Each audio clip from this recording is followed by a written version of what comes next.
வாங்க, நாங்கள் இன்றைக்கி நுரையீரலுக்குள்ள ஒரு பயணத்தை மேற்கொள்வோம்.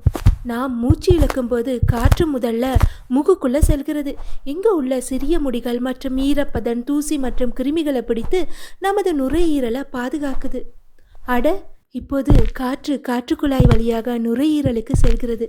காற்றுக்குழாய் சுவர்களில் உள்ள சிறிய முடிகள் தொடர்ந்து தூசி மற்றும் கிருமிகளை மேலே தள்ளி நுரையீரலை சுத்தமாக வைக்க உதவுகிறது. காற்றுக்குழாய் 2 கிளைகளாக பிரிக்கிறது.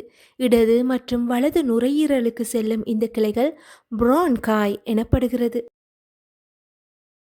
ஆஹா, இவை ஆல்வியலாய். இங்கு காற்றில் உள்ள ஆக்சிஜன் இரத்தத்துக்குள்ள செல்லும் முக்கிய வேலை நடைபெறுகிறது. ஆல்வியலாய் சுவர்களில் இருந்து ஆக்சிஜன் சிவப்பு இரத்த அணுக்களுக்குள் கடந்து உடலில் அனைத்து பகுதிகளுக்கும் பயணிக்கிறது.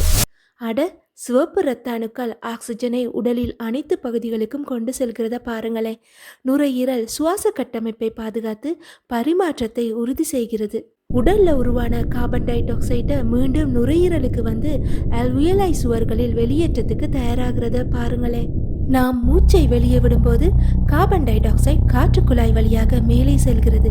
நுரையீரல்கள் மெதுவாக சுருங்கி நச்சு வாயுவை வெளியே விடுகின்றன. இதுவே நமது நுரையீரல் செயல்முறையாக இருக்குது.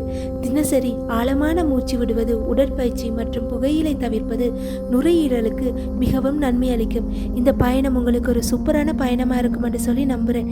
இன்னொரு புதிய பயணத்தில் உங்களை நான் சந்திக்கிறேன். இந்த நுரையீரல் பயணம் எவ்வளவு ஒரு பிரம்மாண்டமான பயணமாக இருந்தது தெரியுமா?